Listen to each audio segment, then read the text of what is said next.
ሜደጌ ክብሬናት ማረጌ ሽታ አንቺ ያላህ ስጦታ። አሰላሙ አለይኩም ወራህመቱላሂ ወበረካቱሁ። ድና የተከበራችሁ የፎዚ ቤተሰቦች ውድ አገሬ ልጆች በያላችሁበት የዓለም ዳርቻ ሰላማችሁ ብዝት ትተርፍ ይበልልኝ እያልኩኝ ዛሬም በነቢያት ታሪክ ክፍል 12 መጥቻለሁ። ኢንሻአላህ ትናንትና ካቆምንበት እንቀጥላለን። ለምታበረታቱ በሙሉ ጀዛኩሙላሁ ኸይረን ጀዛ እያልኩኝ ወደ ታሪኩ አመራለሁ ማለት ነው። ኢንሻአላህ ሁለተኛ አስተምሯቸውን ጥላሸት መቀባት፣ ብዥታዎችን መፍጠር፣ በመልእክተኛውና በስብዕናቸው ዙሪያ የሐሰት ወሬዎችን መንዛት፣ ጥርጣሬን ማንገስ፣ ተራው ሰው ቆም ብሎ ለማሰብና ለማስተንተን ፋታ በሚያገኝበት አኳኋን የሐሰት ዘመቻዎችን በስፋትና በብዛት ማሰራጨት። ቁርአንን አስመልክተው እንዲህ ብለዋል። አሉም የመጀመሪያዎቹ ሰዎች ተረቶች ናት። አጻፋት እርሷም በእርሱ ላይ ጧትና ማታ ትነበባለች። ሱረቱል አልፉርቃን ገጽ 25 ቁጥር 5። እነዚያም የካዱት ይህ ቁርአን ሙሐመድ የቀጠፈው በእርሱም ላይ ሌሎች ህዝቦች የገዙት የሆነ ውሸት እንጂ ሌላ አይደለም አሉ። በእርግጥም በደልንና እብለትን ሰሩ። ሱረቱል ፉርቃን ገጽ 25 ቁጥር 4። እነርሱን ቁርአንን የሚያስተምረውን ሰው ብቻ ነው ማለታቸውን በእርግጥ እናውቃለን። ሱረቱን ነህል ገጽ 14 ከቁጥር 105 ይሉ ነበር። መልእክተኛውም ሰለላሁ ዐለይሂ ወሰለም አስመልክቶ ለነዚህም መልእክተኛ ምግብን የሚበላ በገበያዎችም የሚሄድ ሲሆን ምን መልእክተኛነት አለው? ከእርሱ ጋር አስፈራሪ ይሆን ዘንድ ወደ እርሱ መልአክ ከሃዲ አይወርድም ኑሯልን አሉ። ሱረቱል ፉርቃን ቁጥር 7 ላይ ገጽ 25። ለነዚህና መሰል አብልቶቻቸው የተሰጡ ምላሾችን ቁርአን ውስጥ በብዛት እናገኛለን። ሶስተኛ ቁርአንን የጥንት አፈ ታሪክ ነው በማለት ማጣጣል። ይህን ስልት ሰዎች ቁርአንን እንዳይሰሙና ትኩረታቸውን ወደ እሱ እንዳያደርጉ የሰውን ሕሊና ለማጥመድ የተጠቀሙበትን መንገድ ነበር። ነድር ቢን አል ሐሪስ በአንድ ወቅት ለቁረይሾች እንዲህ አላቸው። እናንተ የቁረይሽ ህዝቦች ሆይ ወላሂ ዘዴው ያልተሰጣችሁ የሆነ ነገር ነው። እናንተ ላይ የወረደው ሙሐመድ እኮ እናንተ ውስጥ የነበረ ያደገ የምትወዱት የነበረ ወጣት ነበረ። ከሁላችሁም በላይ በንግግሩ እውነተኛና በአደራ ታማኝ ነበር። ባመጣላችሁን ጊዜ ሲመጣላችሁ ግን ድግምተኛ አላችሁት። በእርግጥ የድግምተኞችን ንፋስታና ትብታብ አይተናል። ወላሂ በፍጹም ድግምተኛ አይደለም። ጠንቋይ አላችሁት። በእርግጥም የጠንቋዮችን ማስፈራሪያ አይተናል። ማጎራታቸውንም ሰምተናል። ወላሂ በፍጹም ጠንቋይ አይደለም። ገጣሚ አላችሁት። በአላህ ይሁንብኝ ገጣሚም አይደለም። እብድ አላችሁት። በእርግጥ እብዶችንም አይተናል። ከመተናነቁም ሆነ ንግግሩም ከማምታታትና ነገር ከማደበላለቅ የጸዳ ነው። እናንተ ቁረይሽ ጎሳዎች ሆይ በሚገባ ወደ ራሳችሁ ተመልከቱ። በእውቀቱ ትልቅ ዱብዳ ነው የወረደባችሁ። ቀጥሎም ነድር ጉዞውን ወደ ሂራ ወይም ደግሞ ኢራቅ በማድረግ የፋሪስን የጥንት ንጉሳን ወሬዎች የሩስቱምንና የአስፈንድሪያን ታሪክ ተምሯል። እናም ረሱል ሰለላሁ ዐለይሂ ወሰለም ስለ አላህ ሊያስታውሱና ቅጣቱን ሊያስጠነቅቁ ከሰዎች ጋር ቆይታ አድርገው ሲያጠናቀቁ ነድር ቢን አልሐሪስ እርሳቸውን በመተካት እንዲህ ይላሉ። በአላህ እምላለሁ ሙሐመድ ከኔ ይበልጥ ያማረ ወግ የለውም። ከዚያም ስለ ፋርስ ንጉሳን ስለ ሩስቱምና አስፈንድሪያስ ያወጋቸዋል። እንዲህም ሲል ይጠይቃቸዋል፣ ታዲያ ሙሐመድ በወግ ከኔ የሚበልጠው እንዴት ሆነ ነው? የኢብን አባስ ዘገባ እንደሚያመለክተው ነድር ዘማሪ እንስት ገዝቶ ነበር። አንድ ሰው ለመስለም እንደሚፈልግ በሰማ ጊዜ ወደዚህች ዘፋኝ ሄድና አብይው አጠጪው ዝፈኝለት፣ ሙሐመድ ከሚጋብዝህ ነገር የተሻለ ነውም በይው ይላታል። እርሱን በማስመልከት የቁርአን መልእክት ተላልፏል። ከሰዎችም ያለ እውቀቱኑ ከአላህ መንገድ ሊያሳስትና ማላገጫ አድርጎ ሊይዛት አታላይ ወሬን የሚገዛ አለን? እነዚያ ለእነርሱ አዋራጅ ቅጣት አላቸው። ሱረቱል ሉቅማን ገጽ 31 ቁጥር 6 ላይ። አራተኛ ድርድር። በሲራ ዑለማዎች ዘንድ እንደተዘገበው ኡትባ ኢብን ረቢዓ በህዝቦቹ ዘንድ የተከበረ ጥበብና ብልሃት ያለው ሰው ነበረ። በቁረይሾች ስብሰባ ላይ እናንተ ቁረይሾች ወይ ሙሐመድ ጋር ሄጄ ባናግረውስ አንዳንድ ነገሮችንም በድርድር አቅርቤለት ከፊሉን ቢቀበለኝና ብቻ የፈለገውን ሰተነው ቢተወን አላቸው። እነሱም እንዴታ አንተ የወሊድ አባት ወይ ተነስ ሂድና አናግረው አሉት። ኡትባም ወደ ረሱል ሰለላሁ ዐለይሂ ወሰለም ጋር መጥቶ ቁጭ አለና የወንድሜ ልጅ ሆይ እስከማቀው ድረስ አንተ እኛ ውስጥ በዝምድናም ሆነ በጎሳ ትልቅ ቦታና ክብር ያለ ሰው ነህ። በእርግጥ ወደ ህዝቦች ከባድ የሆነን ነገር ይዘህ መጥተሃል። በእነርሱም ሀብታቸውም በትነሃል። አስተሳሰባቸውም ቂላቂል አድርገሃል። እስኪ አንዳንድ ነገሮችን በድርድር አቀርብልሃለሁ፣ ስማኝና አስበህበት፣ ምናልባት ከፊሉን ትቀበለኝ ይሆናል አላቸው።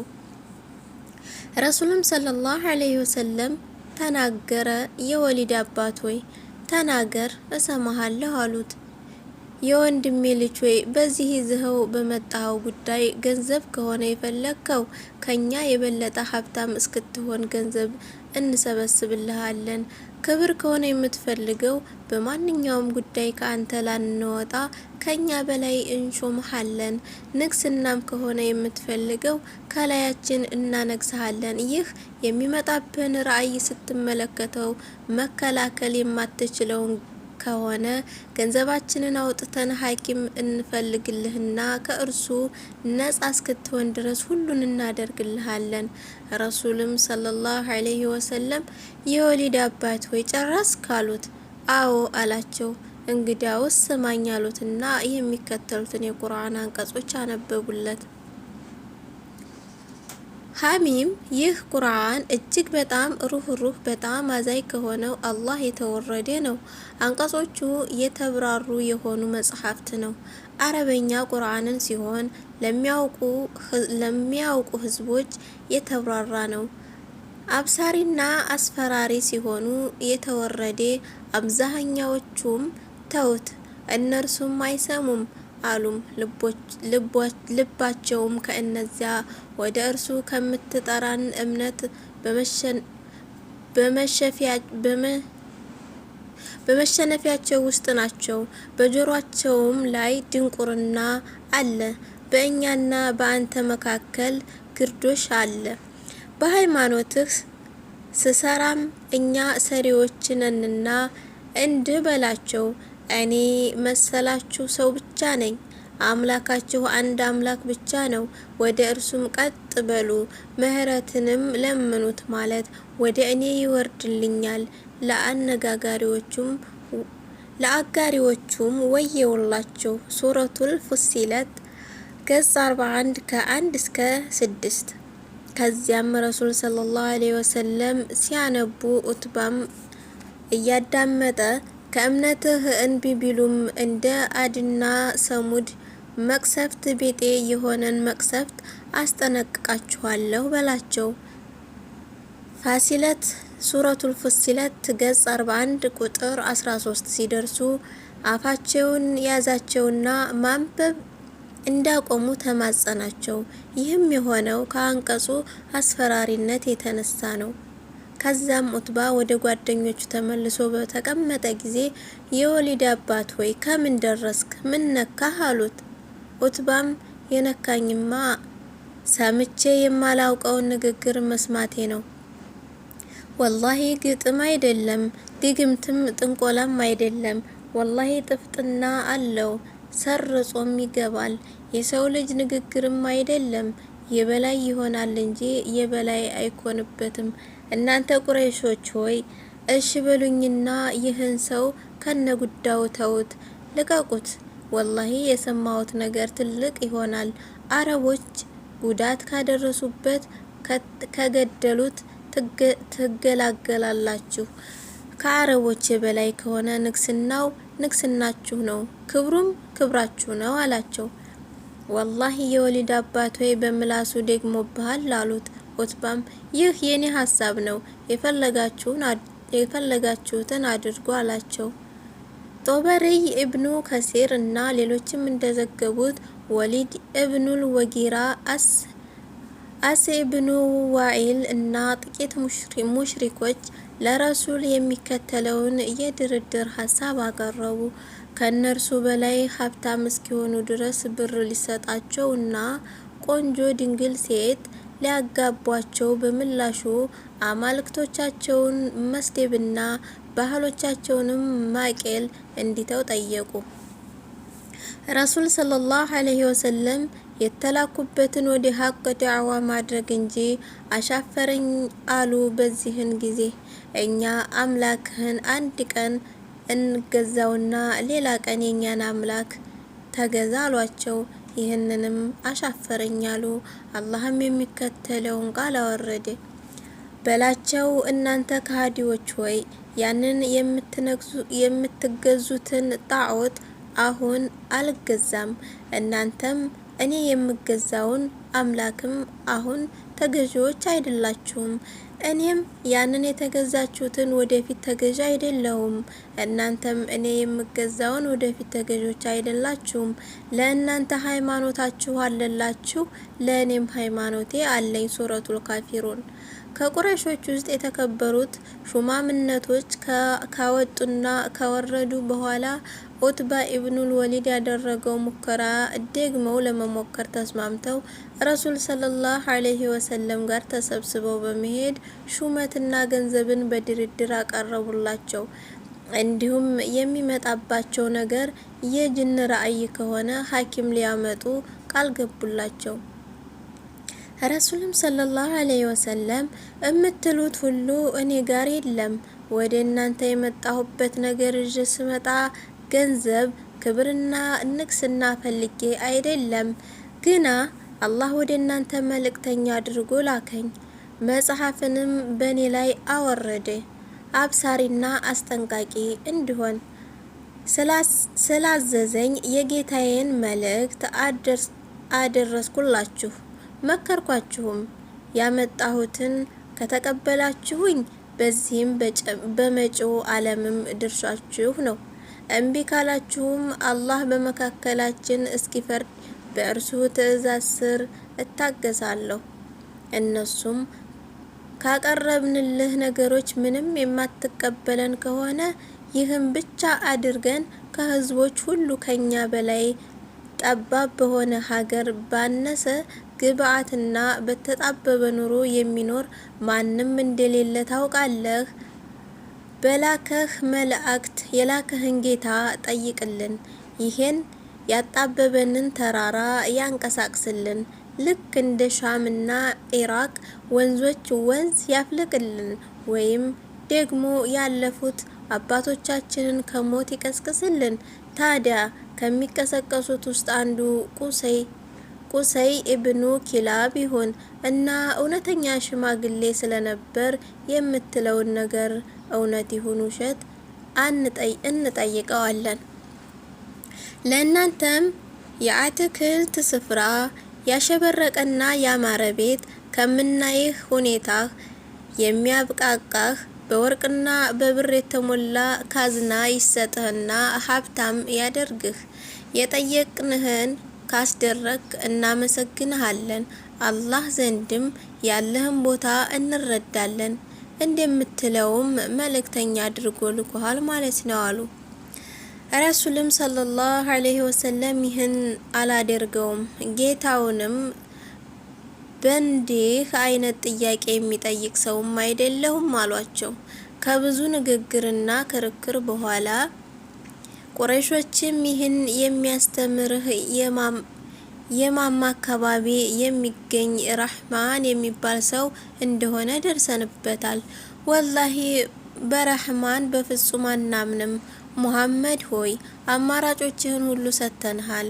ወላሂ ሳናጠፋ ወይም ሳታጠፋን አንላቀቅም ብለው ተነስተው ሄዱ። 5ኛ ማሰቃየት። ቁረይሾች ከዚህ በፊት የኢስላምን ዳዕዋ ለማቋቋም የተጠቀሟቸው ስልቶች ምንም ጥቅም እንዳላስገኙላቸው በመረዳት ነቢያችንን ሰለላሁ ዐለይሂ ወሰለምና ሰሃቦችን ማሰቃየትና መቅጣት ጀመሩ።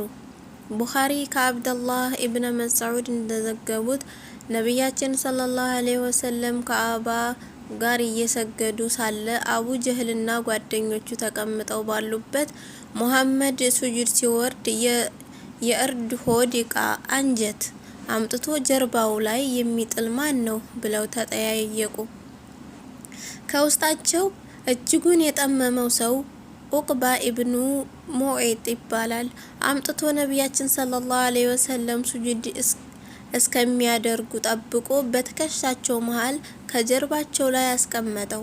ይህ ሁሉ ሲሆን ከመመልከት ውጪ ምንም ማድረግ አልችልም ነበር። ምን አለ አቅም ቢኖረኝ በኩራት በመንቦጣራር አንዳቸው አንዱ ላይ እየተዝናና ባለ ሲሳሳቁ ፋጡማ ረዲየላሁ አንሃ መታ ከጀርባቸው ላይ እስክታነሳላቸው ድረስ በሱጁድ ላይ ቆይተው ነበር። ከዛም ራሳቸውን ቀና አደረጉና 3 ጊዜ ያ አላህ ቁረይሾችን አንድ በላቸው ብለው ዱዓ ሲያደርጉ በዚያ ሀገር የተደረገ ዱዓ ተቀባይነት እንደሚኖረው ስለሚያውቁ በጣም ደነገጡ። ከዚያም አልፈው ረሱል ሰለላሁ ዐለይሂ ወሰለም በመካከላቸው ባጠገባቸው አሊያም በመንገድ ሲያልፉ እንዲሁም በስብሰባዎቻቸው ላይ ያፌዙ ይቀልዱና ያላግጡባቸው ነበር።